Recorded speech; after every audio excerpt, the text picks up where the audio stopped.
low-key, keep it softly spoken, with no strings tying you to me. Halo generasi bangsa Indonesia, salam sehat dan salam belajar. Mari kita memperdalam tentang penerapan reformasi di negara kita Indonesia tercinta. I never wanna look at a house in the garden. I never wanna lock you down. Pelaksanaannya gimana? I know you're Terus, not apakah mine, ada it's just my dampak turn, but we can still have fun. Nah, untuk mengetahuinya, mari simak pemaparan berikut ini. Lahirnya reformasi di negara Indonesia. Runtuhnya masa pemerintahan Orde Baru di bawah pimpinan Presiden Soeharto telah melahirkan era reformasi di bawah pimpinan Presiden B.J. Habibie. Lahirnya era reformasi di Indonesia disebabkan oleh 5 kondisi: krisis ekonomi, krisis politik, krisis sosial, krisis politik, dan krisis kemanusiaan. Lahirnya artinya muncul reformasi sendiri artinya perubahan dari sistem sebelumnya dari 5 kondisi tersebut yang terjadi pada masa Orde Baru, maka muncullah gerakan hati masyarakat untuk memulai atau meminta reformasi di berbagai bidang tatanan kehidupan. Seperti apa sih gerakan yang dilakukan oleh masyarakat Indonesia di kala itu dalam mengubah reformasi, dalam mengubah Orde Baru menjadi reformasi? Nah, untuk mengetahuinya, pada poin ini kalian akan memaparkan yang pertama lahirnya reformasi di Indonesia, dan kedua kerusuhan Mei 1999. Tentang lahirnya reformasi. Sebelumnya kami telah menjelaskan tentang gerakan reformasi. Nah, sekarang ini kita akan membahas tentang lahirnya reformasi. Lahir berarti atau munculnya, sedangkan reformasi yaitu perubahan terhadap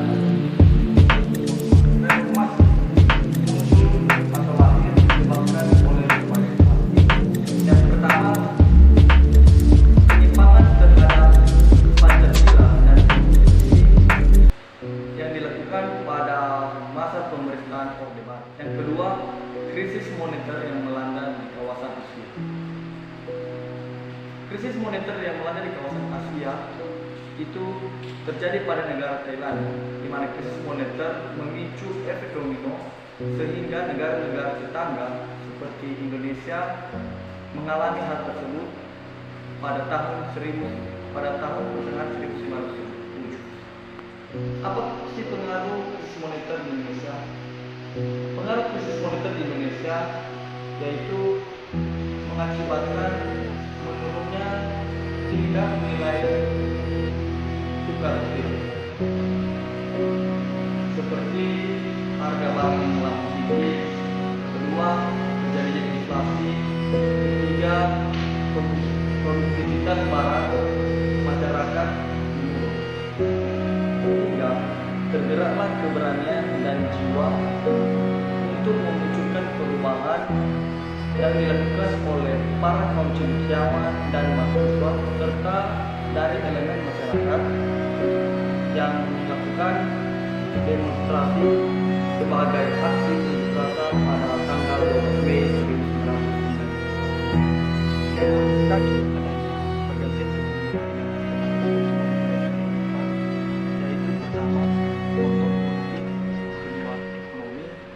Ketiga, hukum, keempat, sosial, dan kelima, budaya.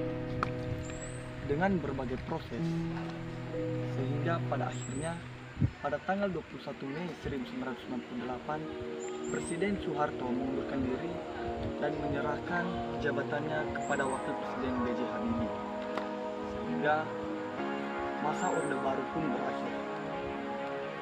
Baik. Kerusuhan Mei 1998 ini didasari oleh demonstrasi atau unjuk rasa yang dikumandangkan oleh para mahasiswa dan para cendekiawan di berbagai kota-kota besar. Pada demonstrasi tersebut telah memakan 4 orang mahasiswa yang tewas, diantaranya Elang Mulia Lesmana, Eri Hartanto, Hafidin Royan, dan Hendriawan Si.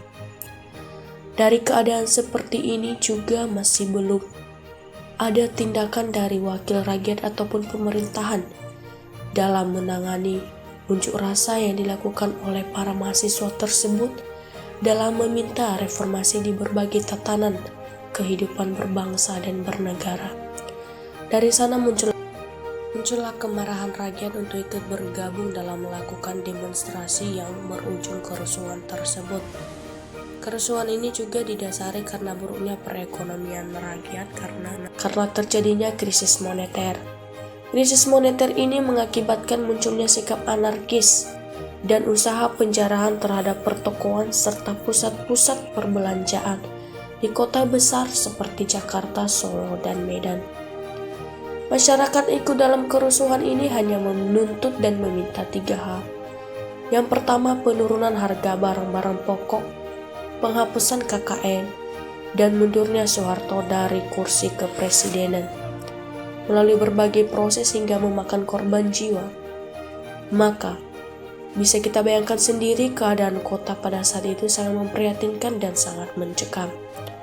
Bahkan hanya di kota Jakarta sendiri, menurut data tim relawan menyatakan bahwa ada 1.990 orang dibakar dan ada 27 jiwa orang yang meninggal karena senjata, serta 91 jiwa yang luka-luka. Itu hanya di kota Jakarta saja, tidak tertutup kemungkinan untuk kota-kota besar yang lainnya. Setelah terjadinya kerusuhan pada bulan Mei 1998 tersebut, maka dibentuklah Tim Gabungan Pencari Fakta atau yang dikenal dengan TGPF. Setelah memakan berbagai jiwa dan menimbulkan kerugian yang besar yang bahkan tak terhitung jumlahnya, maka dari sanalah dimunculkan era reformasi. Tepatnya pada tanggal 21 Mei 1998, Presiden Soeharto mengundurkan diri dan menyerahkan jabatan kepresidenan kepada Presiden B.J. Habibie. Sekarang bagian B, pelaksanaan reformasi di Indonesia. Setelah runtuhnya kekuasaan Orde Baru, Indonesia dihadapkan pada era reformasi yang masih berjalan sampai sekarang. Adapun langkah-langkah dan kebijakan yang ditempuh pemerintah pada era reformasi. Yang pertama, pada bidang politik, yang kedua, bidang ekonomi, yang ketiga, bidang sosial budaya, dan yang terakhir, bidang pendidikan. Sekarang kita akan bahas satu persatu. Yang pertama, bidang politik. Setelah Presiden Soeharto mengundurkan diri, maka jabatan presiden ambil alih oleh siapa ya? Ya, tentu saya teman-teman, Wakil Presiden B.J. Habibie. Presiden B.J. Habibie mengawali era reformasi dengan beberapa agenda reformasi yang telah dibentuk oleh rakyat dan kaum cendekiawan. Ada beberapa substansi agenda reformasi politik yaitu: pertama, tugas dan wewenang MPR agar tidak lagi menjadi lembaga tertinggi. MPR menjadi lembaga negara yang sejajar kedudukannya dengan lembaga-lembaga negara lainnya. Yang kedua, mengurangi masa jabatan presiden dan wakil presiden. Masa jabatan presiden dan wakil presiden menjadi 2 kali masa bakti dengan masing-masing masa bakti selama 5 tahun. Setelah itu, presiden tidak boleh mencalonkan diri lagi sebagai presiden. Yang ketiga, pemerintah membentuk Mahkamah Konstitusi dan DPD sebagai penyeimbang negara. Yang keempat, menciptakan politik yang transparan, mengadakan pemilu yang bebas, rahasia, jujur, dan adil, atau disingkat dengan liberty. Kelima, membebaskan tahanan politik serta mencabut larangan berdirinya serikat buruh independen. Yang keenam, memutuskan difungsi ABRI.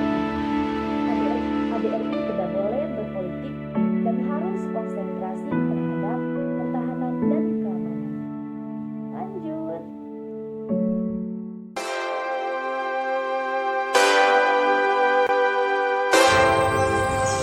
Pelaksanaan reformasi di bidang ekonomi. Reformasi di bidang ekonomi dilakukan dengan 2 kategori, yaitu secara umum dan secara khusus. Reformasi secara umum pada bidang ekonomi itu meliputi 3 hal. Yang pertama, meningkatkan kesejahteraan perbankan, perdagangan, dan koperasi serta pinjaman luar negeri. Kemudian kedua, penghapusan monopoli dan oligopoli. Kemudian ketiga, itu membuat solusi yang kondusif dalam menanggulangi utang luar negeri. Pelaksanaan reformasi secara khusus di bidang ekonomi juga meliputi 3 hal, yaitu program Impres Desa Tertinggal. Program ini dialokasikan untuk membangun perekonomian desa-desa yang tertinggal.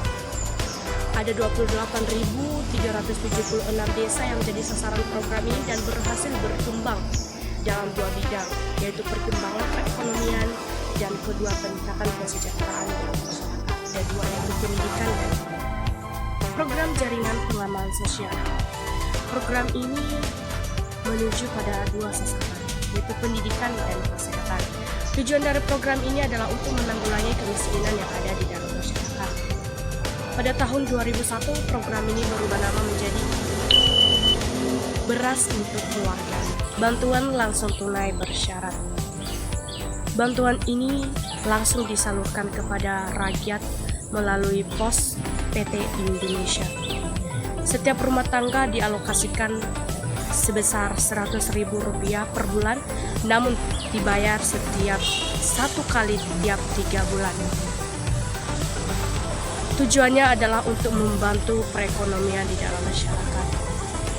Bantuan langsung tunai ini merupakan bentuk kompensasi dari naiknya harga BBM, yang kemudian pemerintah memberikan program ini agar dapat membantu kehidupan sehari-hari di dalam masyarakat.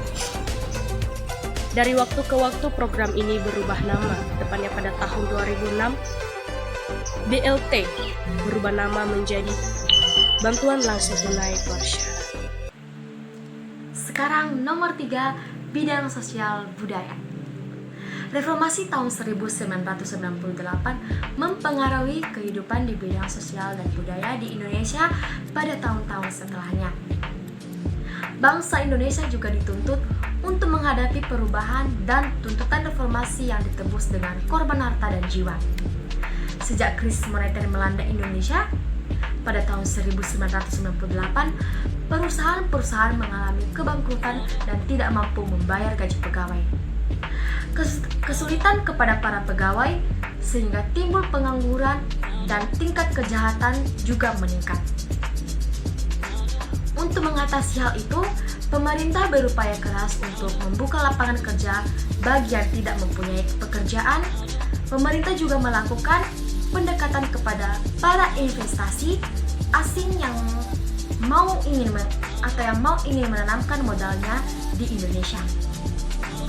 Pada bidang sosial budaya, perkembangan yang sangat menyolok adalah pesatnya kemajuan teknologi dan informatika, membuat kemajuan di bidang peralatan, pekerjaan, dan gaya hidup.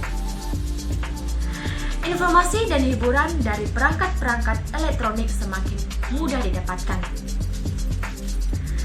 Namun, kemajuan ini juga membuat dampak negatif, yaitu yang pertama, bahasa Indonesia yang baik dan benar semakin pudar atau semakin luntur, dan kesenian-kesenian rakyat yang menjadi ciri khas kebudayaan Indonesia juga sudah mulai pudar, bahkan hilang dari bumi Indonesia. Penerapan reformasi di bidang pendidikan. Ada 3 kategori yang termasuk dalam penerapan reformasi di bidang pendidikan yang dilakukan oleh pemerintahan di kala itu. Yang pertama, wajib sekolah 12 tahun. Lama ya, 12 tahun. Pernahkah kamu berpikir atau bertanya kepada dirimu, mengapa negara kita harus mewajibkan 12 tahun sekolah sedangkan negara-negara lain itu tidak wajib 12 tahun sekolah? Nah, untuk mengetahuinya itu adalah tujuan pemerintah untuk mengadakan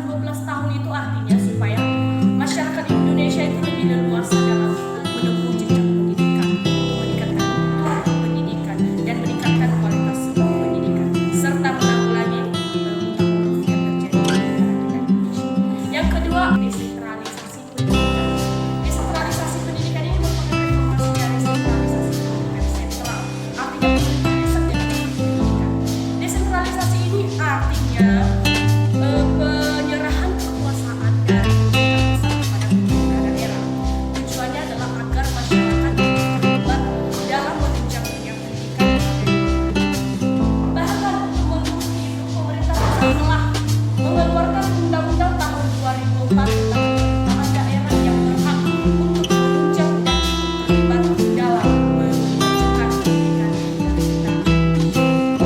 Lalu yang ketiga adalah berdasarkan keputusan Menteri Pendidikan Nasional. Dari sana dikatakan bahwa komite sekolah merupakan badan mandiri untuk masyarakat sekolah yang orang tua dalam partisipasi yang kebijakan. Sekarang GC dampak reformasi Indonesia. Gerakan reformasi Indonesia yang diawali pada tahun 1998 membawa dampak bagi negara dan bangsa Indonesia. Dampak tersebut dibagi yaitu dampak negatif dan dampak positif. Sekarang kita akan bahas satu persatu.